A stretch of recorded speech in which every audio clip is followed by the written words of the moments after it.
أعوذ بالله من الشيطان الرجيم بسم الله الرحمن الرحيم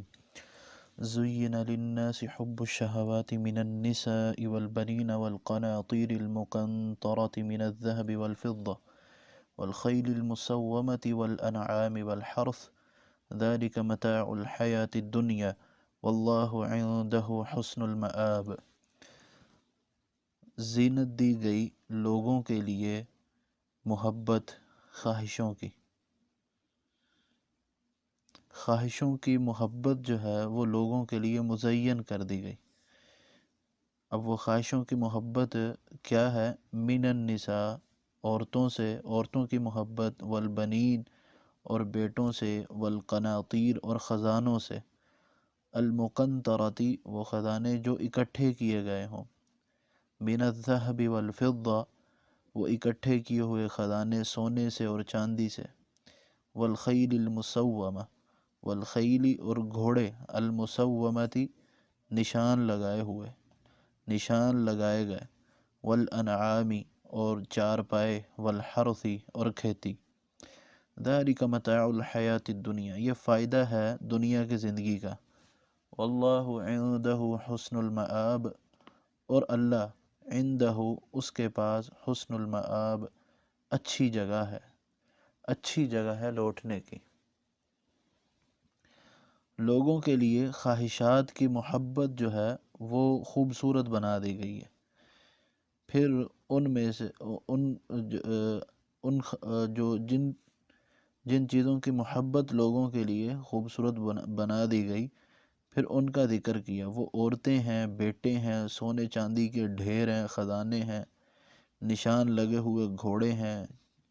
چوپائے ہیں اور کھیتیاں، یہ ان چیزوں کا ذکر کیا۔ شہوات جو ہے یہ شہوہ کی جمع ہے، جس کا معنی ہے کسی مرغوب چیز کی طرف نفس کا کھنچ جانا۔ یہاں شہوات سے مراد وہ چیزیں ہیں جو طبیعت کو مرغوب ہیں، یعنی انسان کی جو طبیعت ہے وہ ان چیزوں کو پسند کرتی ہے، جس میں سب سے پہلے عورتوں کا ذکر کیا گیا، اس کے بعد بیٹے، پھر سونے چاندی کے خزانے، اور پھر اسی طرح نشان لگے ہوئے گھوڑے، چوپائے اور کھیتی۔ اب یہ ساری چیزیں ایسی ہیں جو دنیا کا ساز و سامان ہے، اور انسان یہ چاہتا ہے کہ یہ چیزیں اسے ملنی چاہیے۔ اب اگر ان تمام چیزوں کے حصول کا مقصد انسان کا اللہ کی نعمتوں سے فائدہ اٹھانا اور اس کا شکریہ ادا کرنا ہوگا، تو یہ کچھ محمود ہے، یعنی یہ کچھ ٹھیک ہے۔ لیکن اگر ان چیزوں کا حصول کا مقصد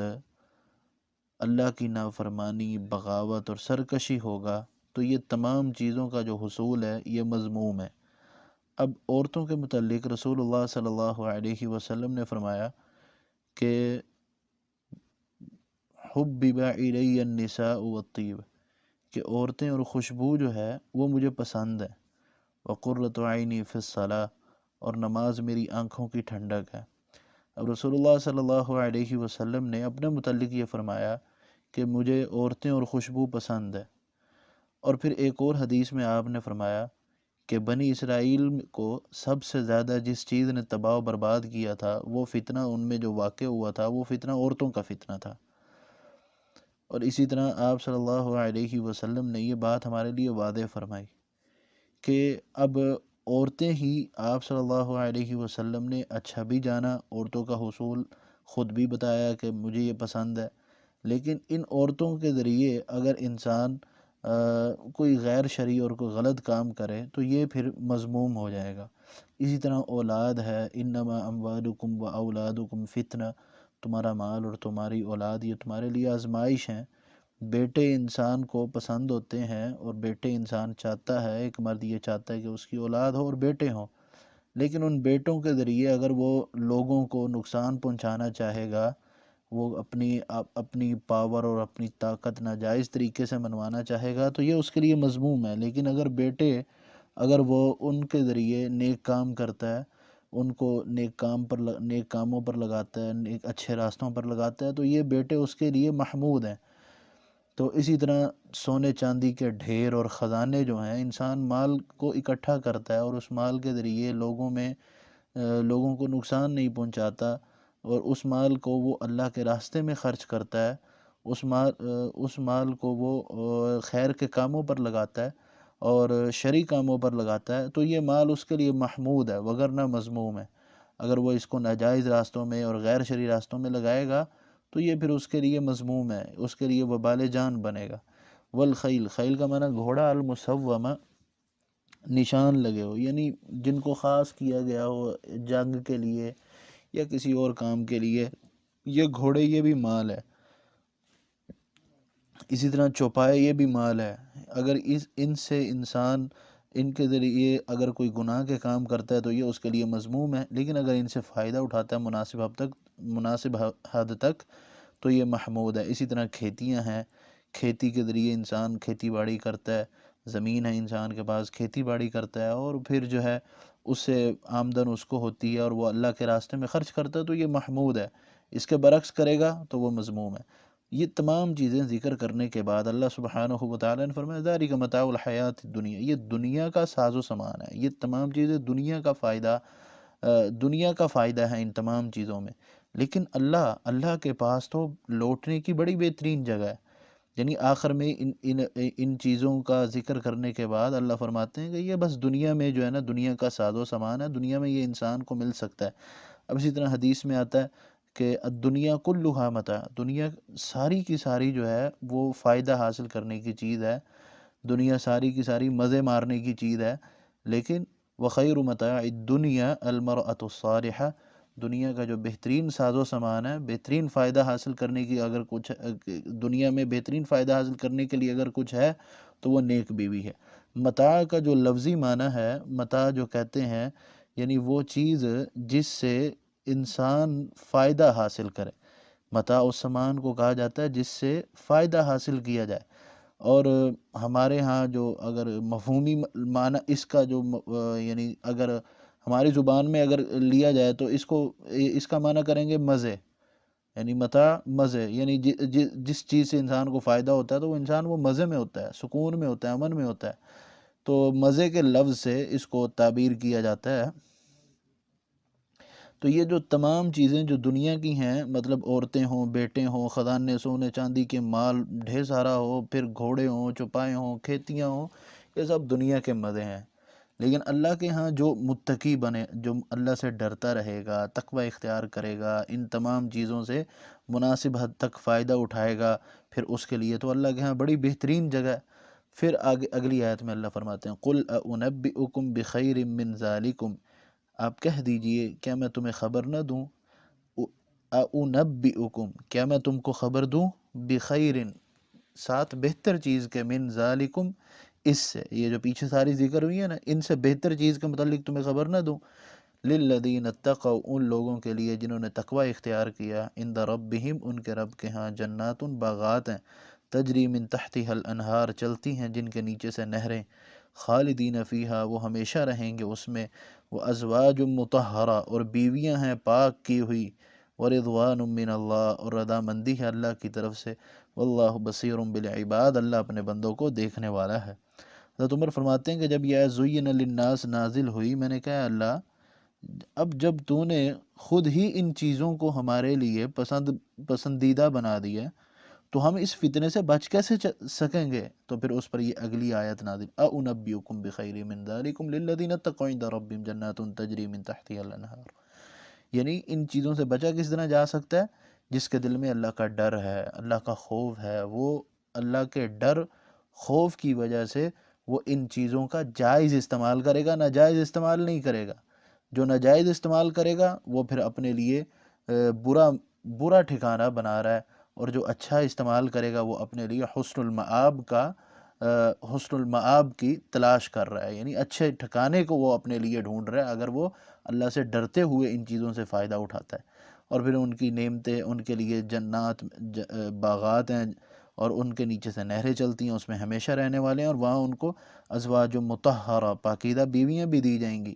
اور اللہ کی طرف سے رضامندی اور خوشنودی بھی ہوگی۔ فرمایا پھر ان کی اور بھی صفتیں ہیں، الذین یقولون یہ کیا کہتے ہیں، اے ہمارے پروردگار اننا بے شک ہم آمنا ایمان لائے، فاغفر لنا تو ہمیں بخش دے، فاغفر لنا تو بخش دے ہمارے ذنوبنا گناہوں کو، وقنا اور تو بچا ہمیں عذاب الناری جہنم کے عذاب سے، الصابرین آگے مزید صفت ہے وہ صبر کرنے والے ہیں، وہ صبر کرنے والے ہیں۔ اور اسی طرح اس کا ایک اور معنی یہ کہ وہ اللہ کے احکام کی بجا آوری کرنے والے ہیں، وہ اللہ کے احکامات پر عمل کرنے والے ہیں، اور وہ چیزیں جن کو اللہ نے حرام کر دیا وہ ان سے پرہیز کرنے والے ہیں۔ پہلا صبر کا معنی آزمائش پر صبر کرنے والے، تکلیف پر صبر کرنے والے۔ دوسرا معنی کیا کہ جو اللہ نے حکم دیا اس کی تابع داری کرنے والے، اور جس چیز سے اللہ نے روک دیا اس سے رک جانے والے۔ والصادقین اور سچے ہیں، والقانتین اور فرمان برداری کرنے والے ہیں، والمنفقین اور خرچ کرنے والے ہیں، والمستغفرین بالاسحار اور رات کو، پچھلی رات کو یعنی رات کا جو آخری حصہ ہے اس میں وہ اللہ سے بخشش طلب کرنے والے ہیں۔ رات کا آخری ایک تہائی حصہ یا رات کا جو آخری آدھا حصہ ہے وہ حصہ بڑی فضیلت والا ہے۔ اس کے حوالے سے حدیث میں آتا ہے کہ آپ صلی اللہ علیہ وسلم نے فرمایا کہ اللہ سبحانہ و تعالی پہلے آسمان پر اتر آتے ہیں رات کا جب آخری پہر ہوتا ہے نا، آخری حصہ ہوتا ہے، تو اللہ سبحانہ و تعالی پہلے آسمان پر اتر آتے ہیں اور کہتے ہیں ہے کوئی مانگنے والا مجھ سے مانگے میں اس کی دعا کو قبول کروں، ہے کوئی استغفار کرنے والا مجھ سے استغفار کرے میں اس کے گناہوں کو بخش دوں۔ اور ایسا ہر رات جو ہے اللہ سبحانہ و تعالی پوچھتے ہیں۔ اس کے بعد ایک نہایت اہم مسئلہ، شہید اللہ، اللہ نے گواہی دی، انہو یقیناً وہ اللہ، لا الہ نہیں ہے کوئی معبود الا ہو مگر وہی، والملائکۃ اور فرشتوں نے بھی گواہی دی، واولو العلم اور صاحب علم لوگوں نے بھی گواہی دی، قائما بالقسط اس حال میں کہ اللہ جو ہے وہ انصاف کرنے والا ہے، وہ قائم ہے عدل کے ساتھ، قسط بالقسط انصاف کے ساتھ، لا الہ الا ہو نہیں ہے کوئی الہ مگر وہی، العزیز غالب ہے، الحکیم حکمت والا ہے۔ اب اس آیت کا مفہوم یہ ہے کہ وہ اللہ جو اس کائنات کا خالق، رازق، مدبر اور رزاق ہے، وہ خود اس بات کی گواہی دے رہا ہے کہ اس کے علاوہ کوئی الہ نہیں، قائما بالقسط وہ اللہ جو ہے اس دنیا کا نظام عدل پر چلا رہا ہے، انصاف کے ساتھ چلا رہا ہے، اس دنیا کا جو نظام چل رہا ہے وہ عدل پر مبنی ہے، اور اس بات کی گواہی جب اللہ سبحانہ و تعالی خود دے رہے ہیں تو اس میں کسی بھی قسم کا کوئی شک نہیں ہو سکتا۔ اللہ بھی اس بات کی گواہی دے رہے ہیں کہ اللہ کے علاوہ کوئی معبود نہیں، اور فرشتے بھی اور اہل علم بھی اس بات کی گواہی دیتے ہیں، اور اللہ سبحانہ و تعالی اس دنیا کے نظام کو انصاف پر چلا رہے ہیں، یہ عدل کے ساتھ یہ نظام قائم ہے، لا الہ الا ہو نہیں ہے کوئی الہ مگر وہی، العزیز و غالب، الحکیم و حکمت والا ہے۔ ان الدین عند اللہ الاسلام یقیناً دین اللہ کے نزدیک اسلام ہے، وما اختلف الذین اوتوا الکتاب اور نہیں اختلاف کیا ان لوگوں نے جو کتاب دیے گئے مگر بعد اس کے کہ آ گیا ان کے پاس علم، بغیم بینہم سرکشی کرتے ہوئے آپس میں یا حسد کی وجہ سے، وَمَن يَكْفُرْ بِآيَاتِ اللَّهِ جو اللہ کی آیات کے ساتھ کفر کرے گا، فَإِنَّ اللَّهَ سَرِيعُ الْحِسَابِ تو اللہ جلد حساب لینے والا ہے۔ دین کیا ہے؟ دین وہ ہے جس کو اللہ سبحانہ و تعالی نے رسول اللہ صلی اللہ علیہ وسلم پر اتارا، اور آپ صلی اللہ علیہ وسلم نے اس کی دعوت دی، لوگوں کو اس کی طرف بلایا، یہی اسلام ہے۔ اللہ سبحانہ و تعالی نے پہلے جتنے بھی انبیاء بھیجے وہ جس دین کی طرف بلاتے رہے اس دین کا نام بھی اسلام تھا۔ اسلام یہ ہے کہ اس امت کے ماننے والے اللہ کی طرف سے اترنے والے احکامات کی تابع داری کریں، پیروی کریں۔ اب آپ صلی اللہ علیہ وسلم سے پہلے جتنے بھی انبیاء اور رسول آ چکے ہیں ان سب کی رسالت کا تو اقرار کیا جائے گا کہ وہ اللہ کے رسول تھے، لیکن ان کے اوپر اترنے والی کتاب، صحائف، ان پر بھی ایمان لایا جائے گا، لیکن عمل جو ہے وہ صرف اس شریعت پر کیا جائے گا جو اللہ سبحانہ و تعالی نے رسول اللہ صلی اللہ علیہ وسلم پر اتاری۔ اسی طرح ایک حدیث میں ایک مسلم کی مثال بھی بیان ہوئی ہے کہ ایک مسلمان کی مثال جو ہوتی ہے وہ ایک نکیل لگے ہوئے اونٹ کی طرح ہے، کہ اب اس اونٹ کا مالک، یہ حدیث اگرچہ ضعیف ہے لیکن مثال اچھی مثال جو ہے وہ میں آپ کے سامنے رکھنا چاہتا ہوں، کہ اس کی مثال ایک نکیل لگے اونٹ کی طرح ہے جس کی مہار اس کے مالک کے ہاتھ میں ہے۔ جب اونٹ کا مالک اس کو چاہتا ہے بٹھا دیتا ہے، جب چاہتا ہے کھڑا کر دیتا ہے، تو اونٹ اس کی اپنے مالک کی اتباع کرتا ہے۔ جب مالک بیٹھنے کا کہتا ہے وہ بیٹھ جاتا ہے، مالک اس کو کھڑا کرنے کا حکم دیتا ہے تو وہ کھڑا ہو جاتا ہے۔ اسی طرح ایک مومن اور مسلمان کو ہونا چاہیے کہ جیسے ہی جو اس کو جو حکم ملتا ہے بس وہ اس کی اتباع کرے، اس کی پیروی کرے۔ اللہ کے نزدیک جو دین ہے وہ اسلام ہے۔ اسلام میں رسول اللہ صلی اللہ علیہ وسلم کی اطاعت اور اللہ سبحانہ و تعالیٰ کی اطاعت ہے۔ آپ صلی اللہ علیہ وسلم کی اطاعت و فرما برداری میں جو زندگی بسر کرے گا وہی حقیقی اسلام پر عمل کرنے والا ہے۔ اب ان یہودیوں کا، اہل کتاب کا یہ حال ہے کہ انہوں نے اس کتاب میں اختلاف کیا، جبکہ ان کے پاس علم بھی آ چکا تھا، ان کی کتابوں میں ان کو اطلاع دی جا چکی تھی کہ آخری نبی آئے گا، اس کی یہ علامتیں ہوں گی، یہ نشانیاں ہوں گی۔ اب یہ علم آنے کے باوجود بھی آخری نبی کو ماننے سے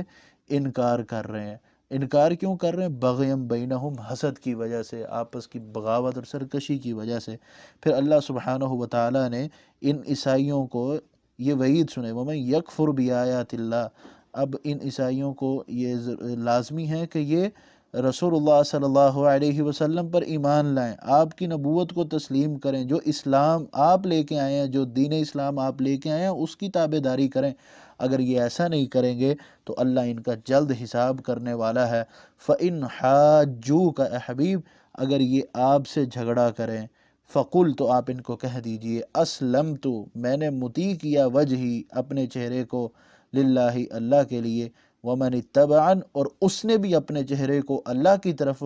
متوجہ کیا، اس نے بھی اپنے چہرے کو اللہ کے لیے مطیع کیا جس نے میری پیروی کی۔ وقل، اور آپ کہہ دیجئے، للذین، ان لوگوں کو، اوت الکتاب، جو کتاب دیے گئے، والامیین، اور ان ان پڑھوں کو، ان پڑھ یہاں پر قریشیوں کو کہا جا رہا ہے، اسلمتم، کیا تم نے اپنے آپ کو مطیع کیا؟ اسلمتم، کیا تم نے مطیع کیا؟ فَإِنْ أَسْلَمُوا، اگر انہوں نے، فَإِنْ أَسْلَمُوا، پس اگر وہ مطیع کریں، فَقَدْ اهْتَدَوْا، پس وہ ہدایت پا گئے ہیں، وَإِنْ تَوَلَّوْا، اگر وہ پھر جائیں، فَإِنَّمَا عَلَيْكَ الْبَلَاغُ، تو آپ کے ذمے صرف اور صرف پہنچانا ہے۔ فَإِنَّمَا، تو صرف اور صرف عَلَيْكَ، آپ پر، آپ کے ذمے، البلاغ، ہماری بات کو پہنچا دینا ہے، البلاغ، پہنچا دینا ہے۔ واللہ بصیر بالعباد، اور اللہ دیکھنے والا ہے اپنے بندوں کو۔ یا آپ سے جھگڑا کرتے ہیں اسلام کے متعلق، آپ انہیں کہیں میں نے تو اپنے آپ کو اللہ کا مطیع و فرما بردار بنا لیا، اور جنہوں نے میری پیروی کی انہوں نے بھی اپنے آپ کو اللہ کا مطیع و فرما بردار بنا لیا۔ آپ ان سے پوچھئے، اوت الکتاب سے مراد یہودی اور عیسائی۔ عیسائی تو وہ جو آئے ہوئے تھے آپ کے پاس، نجران کے عیسائی، اور یہودیوں کو بھی کہا جا رہا ہے اب جن کو کتاب دی گئی ہے، اہل کتاب جو ہیں یہودی اور عیسائی، اور والامیین، اور یہ ان پڑھ قریشی، ان پڑھ کہا جا رہا ہے قریش مکہ کو۔ اوت الکتاب یہودیوں اور عیسائیوں کو اس لیے اہل کتاب کہا گیا کیونکہ ان دونوں پر کتاب اتری ہے، اور امیین، ان پڑھ قریش مکہ کو اس لیے کہا جا رہا ہے کہ کیونکہ ان کی طرف آپ صلی اللہ علیہ وسلم سے پہلے کوئی رسول نہیں آیا تھا۔ اللہ کہتے ہیں آپ ان ان پڑھوں کو اور ان اہل کتاب کو کہیے، کیا تم نے مطیع کیا اپنے آپ کو؟ اگر یہ مطیع کر لیں، فقد اہتدوا، تو یہ ہدایت پا گئے۔ اگر یہ اسلام لانے سے انکار کرتے ہیں اور پھر جاتے ہیں تو اے حبیب آپ کے ذمے صرف ہماری بات کو پہنچا دینا ہے، اور اللہ پھر اپنے بندوں کو دیکھنے والا ہے۔ یہ اب اگر آپ نے ہماری بات ان کو پہنچا دی اور یہ اس کے باوجود بھی ایمان نہیں لا رہے، پھر دیکھ لینا کہ ان کے ساتھ ہوتا کیا ہے۔ جس طرح ہمارے ہاں ایک دھمکی نہیں دیتے کسی کو، یہ یوں سمجھیں کہ یہ ان کفار کے لیے یہ دھمکی کا انداز ہے۔ واللہ بصیر بالعباد، اللہ اپنے بندوں کو دیکھنے والا ہے۔ اس کا کیا مطلب ہے کہ بس صرف دیکھ لے گا، ہاں بھی یہ بندے یہ ہیں، یہ بندے نہیں، بلکہ یہ ایک قسم کا ایک دھمکی کا انداز ہے کہ جو ہے نا اللہ پھر ان کا خوب حساب کرے گا جنہوں نے اسلام قبول نہیں کیا۔ ان الذین یکفرون بآیات اللہ، یقیناً وہ لوگ جو کفر کرتے ہیں اللہ کی نشانیوں کے ساتھ، وَيَقْتُلُونَ النَّبِيِّينَ اور نبیوں کو مار ڈالتے ہیں، قتل کر دیتے ہیں، بغیر حق نہ حق، وَيَقْتُلُونَ اور قتل کرتے ہیں ان لوگوں کو، یأمرون بالقسط جو حکم دیتے ہیں انصاف کا، من الناس لوگوں میں سے، فبشرہم بعذاب علیم ان کو دردناک عذاب کی خوشخبری سنا دو۔ اب دردناک عذاب کی کوئی خوشخبری ہوتی ہے بلکہ وعید ہوتی ہے، ان کا مذاق اڑایا جا رہا ہے کہ جنہوں نے یہ کام کیا، اللہ کی آیات کو جھٹلایا، انکار کر دیا، نبیوں کو قتل کیا، جو امر بالمعروف و نہی عن المنکر کرنے والے ہیں ان کو قتل کیا، ان کو عذاب کی وعید سنا دو کہ ان کو عذاب پہنچنے والا ہے، ان کو عذاب کی خوشخبری سنا دو۔ اب عذاب کی خوشخبری نہیں ہوتی، وعید ہوتی ہے، تو یہاں پر ان کا مذاق اڑایا جا رہا ہے کہ انہوں نے اللہ کی آیات کے ساتھ استہزاء کیا، نبیوں کے ساتھ استہزاء کیا، لہذا اب ہم ان کے ساتھ بھی قیامت کے دن عذاب دے کر پھر ان کو مزہ چکھائیں گے۔ سیدنا ابو عبیدہ بن جراح رضی اللہ تعالیٰ عنہ فرماتے ہیں، انہوں نے رسول اللہ صلی اللہ علیہ وسلم سے سوال کیا کہ قیامت کے دن سب سے سخت عذاب کس شخص کو دیا جائے گا؟ تو آپ نے فرمایا جس نے کسی نبی کو قتل کیا اور یا پھر کسی امر بالمعروف و نہی عن المنکر کرنے والے شخص کو قتل کیا۔ تو اس کے بعد آپ صلی اللہ علیہ وسلم نے اس آیت کی تلاوت فرمائی، فرمایا اولئک الذین یہی وہ لوگ ہیں حبطت اعمالہم ان کے اعمال تباہ و برباد ہو گئے، فی الدنیا والآخرہ دنیا میں اور آخرت میں، وما لہم من ناصرین اور ان کا کوئی مددگار نہیں ہوگا۔ الم تر الی الذین اوتوا نصیبا من الکتاب یدعون الی کتاب اللہ لیحکم بینہم کہ آپ نے نہیں دیکھا ان لوگوں کی طرف جو کتاب دیے گئے، یدعون الی کتاب اللہ وہ بلائے جاتے ہیں اللہ کی کتاب کی طرف، لیحکم بینہم تاکہ وہ فیصلہ کریں آپس میں، ثم یتولی فریق منہم پھر ان میں سے ایک گروہ جو ہے وہ پھر جاتا ہے، وہم معرضون اور وہ منہ پھیرنے والے ہوتے ہیں۔ اور ایسا کیوں کرتے ہیں؟ ذالک یہ بانہم اس لیے ہے انہوں نے کہا، قالو انہوں نے کہا، لن تمسنا النار ہرگز نہیں چھوئے گی ہمیں، النار آگ، الا مگر ایام معدودات دن معدودات گنے ہوئے، وغرہم اور دھوکے میں دیا ان کو، فی دینہم ان کے دین میں، ما کانوا یفترون ان باتوں نے جو وہ گھڑ لیا کرتے تھے۔ اب یہ کیا، اب ان کو یہ کہا جا رہا ہے کہ اہل کتاب کو یہ کہا گیا کہ تم اللہ کی کتاب کی طرف آؤ، تم اللہ کی کتاب کی طرف آؤ، اس کتاب کے مطابق فیصلے کرو، اس کتاب میں جو باتیں ذکر کی گئی ہیں ان پر ایمان لاؤ۔ اب اہل کتاب جو ہے ان کو اپنی کتاب کی طرف بلایا جا رہا ہے، الہ کتاب اللہ سے یہاں تورات اور انجیل مراد ہے۔ تورات و انجیل میں رسول اللہ صلی اللہ علیہ وسلم کی گواہیاں ہیں، شہادات ہیں، آپ کے آخری رسول ہونے کا ذکر موجود ہے۔ اب ان کو اس بات کی طرف بلایا جا رہا ہے کہ دیکھو تمہاری کتابوں میں یہ بات موجود ہے، اس کتاب کے مطابق فیصلہ کر لو۔ یہ پھر جاتے ہیں، اعراض کر لیتے ہیں، تغافل اختیار کر لیتے ہیں، غافل ہو جاتے ہیں، یہ ماننے سے انکار کر دیتے ہیں۔ اب یہ ایسا کرتے کیوں ہیں؟ اس وجہ سے کہ یہ کہتے ہیں کہ ہمیں تو صرف چند دن آگ نے چھونا ہے۔ اب یہاں سورہ آل عمران میں ہے کہ یہ کہتے ہیں کہ ہمیں تو صرف چند دن آگ چھوئے گی، اس کے بعد ہمیں جنت میں ڈال دیا جائے گا۔ اسی طرح سورہ مائدہ میں ذکر ہے کہ یہ کہتے ہیں ہم تو اللہ کے چہیتے ہیں، ہمیں کوئی عذاب عذوب نہیں ہونے والا۔ اور اسی طرح پیچھے سورہ بقرہ میں پڑھ کے آئے ہیں، یہ کہتے ہیں لن يدخل الجنت الا من كان هودا او نصارى جنت میں یہودی اور عیسائیوں کے علاوہ کوئی اور داخل ہی نہیں ہوگا۔ یعنی جنہوں نے اب وغرم فی دینی ما كانوا یفترون، یہ جو انہوں نے اپنے ذہن میں جو بڑی بڑی باتیں بنا لی ہیں کہ بھئی ہمیں عذاب بھی چند دن ہونے والا ہے، جنت میں ہمارے سوا کوئی جائے گا ہی نہیں، ہم تو اللہ کے بڑے چہیتے ہیں، یہ جو باتیں بنا لی ہیں انہوں نے اپنے ذہن میں، یہ ان کو فائدہ نہیں دینے والی۔ فائدہ ان کو کیا دے گا؟ جو ان کی کتابوں میں بیان ہو گیا کہ محمد صلی اللہ علیہ وسلم آخری نبی اور رسول ہیں، ان کو تسلیم کیا جائے۔ جب تک یہ ان کی نبوت اور ان کی رسالت کو تسلیم نہیں کریں گے تب تک یہ کامیاب نہیں ہو سکیں گے۔ رسول اللہ صلی اللہ علیہ وسلم نے فرمایا، قسم ہے اس ذات کی کہ جس کے ہاتھ میں میری جان ہے، لا يسمع بی احد من هذه الامت یہودی ولا نصرانی ومات ولم یؤمن بالذی ارسلت به الا کان من اہل النار۔ آپ نے فرمایا قسم ہے اس ذات کی جس کے ہاتھ میں محمد صلی اللہ علیہ وسلم کی جان ہے، کسی میری امت سے کسی یہودی یا عیسائی نے میرے متعلق سنا اور وہ مر گیا،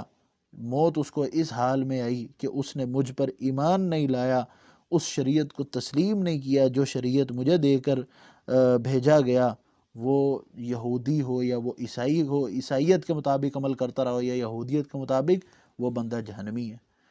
یہ حدیث واضح اس بات کی طرف دلالت کر رہی ہے کہ کوئی شخص اس بات پر ڈٹا رہے اور کہے کہ میں اہل کتاب ہوں اور میں اسی پر ہی عمل کروں گا، اگر میں عیسائی ہوں تو تورات، انجیل پر یہودی ہوں تو تورات پر عمل کروں گا، یہ دونوں کتابیں آج اپنی حقیقت میں محفوظ نہیں ہیں۔ جس طرح ان کو اللہ نے اتارا تھا آج یہ اس طرح محفوظ نہیں ہے۔ آج سے چند سال پہلے کی تورات یا انجیل اٹھا لو تو اور ہے، اب کی اٹھا لو تو اور ہے، ان میں اتنا فرق موجود ہے۔ یہ شریعتیں اب محفوظ نہیں ہیں۔ جب تک ان شریعتوں کے مطابق عمل تھا اس وقت تک یہ شریعتیں محفوظ تھیں، اور اب جب یہ ان کے مطابق عمل نہیں، یہ محفوظ نہیں۔ آپ صلی اللہ علیہ وسلم نے فرمایا بعثت الی الاحمر والاسود، میں ہر کالے اور گورے کی طرف بھیج دیا گیا ہوں۔ اب اس کائنات میں رہنے والا کوئی بھی شخص ہے، وہ رسول اللہ صلی اللہ علیہ وسلم کے متعلق اس کو علم پہنچ چکا ہے کہ آپ اللہ کے آخری نبی اور رسول ہیں، اور اس کے باوجود بھی وہ ایمان نہیں لاتا، تو وہ بندہ جو ہے وہ جہنمی ہے، وہ بندہ جہنم میں داخل ہوگا۔ لہذا یہ جو سمجھ چکے ہیں کہ ہم یہودی ہیں، ہم عیسائی ہیں، ہم بڑے چہیتے ہیں، ہمیں چند دن عذاب ہونا ہے اور ہم نے جنت بنی صرف ہمارے لیے ہے، تو یہ صرف ان کے وہم اور گمان ہے، تو اس کا ان کو کوئی فائدہ نہیں ہونے والا۔ اللہ کہتے ہیں فَكَيْفَ إِذَا جَمَعْنَاهُمْ لِيَوْمٍ لَا رَيْبَ فِيهِ،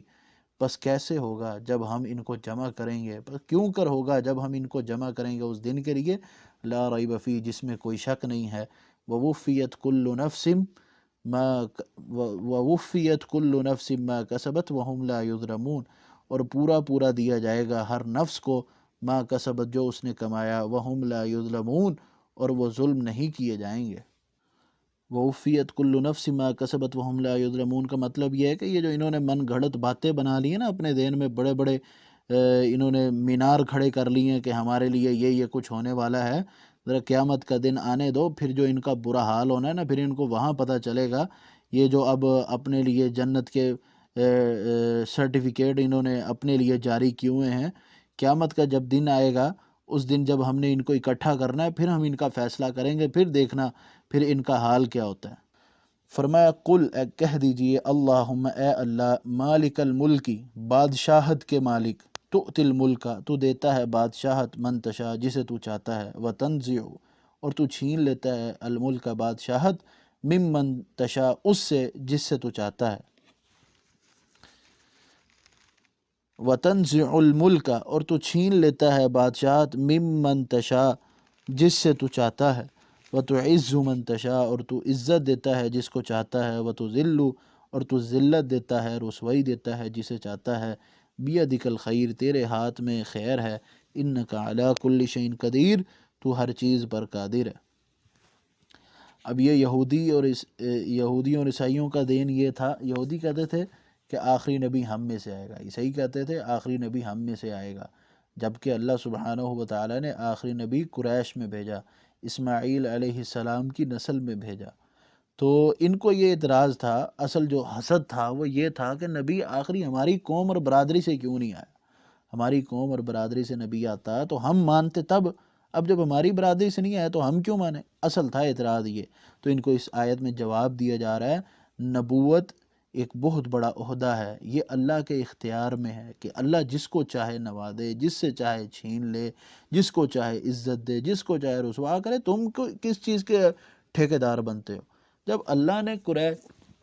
قریش میں رسول بھیجا ہے تو تمہیں کس قسم کا اعتراض ہے؟ تمہارے پاس تو بس یہ ذکر ہوا کہ ایک آخری نبی اور رسول آئے گا، اس کے اوپر تم نے ایمان لانا ہے، تو بس تمہارا کام ایمان لانا ہے، تم ایمان لے کے آؤ، تم اس چیز میں مت پڑو کہ ہمارے میں کیوں نہیں آیا رسول۔ لہذا تمہارے کام صرف یہ، اللہ کا کام ہے کہ وہ جس کو چاہے بادشاہت دے، اللہ نے جس کو چاہا ہے نبوت دی ہے، اب تمہارا کام صرف اس نبی کو تسلیم کرنا ہے۔ فرمایا تولج اللیل فی النہار وتولج النہار فی اللیل، تولج، تو داخل کرتا ہے، اللیل، رات کو، فی النہار، دن میں، وتولج النہار، اور داخل کرتا ہے دن کو رات میں، وتخرج الحی من المیت، اور تو نکالتا ہے زندہ کو مردہ سے اور نکالتا ہے مردہ کو زندہ سے، وَتَرْزُقُ مَن تَشَاءُ بِغَيْرِ حساب، اور تو رزق دیتا ہے جسے تو چاہتا ہے بے شمار، بغیر حساب، بغیر حساب کے تو رزق عطا کرتا ہے۔ تخرج اللیل تولج اللیل فی النہار وتولج النہار فی اللیل، یہ جو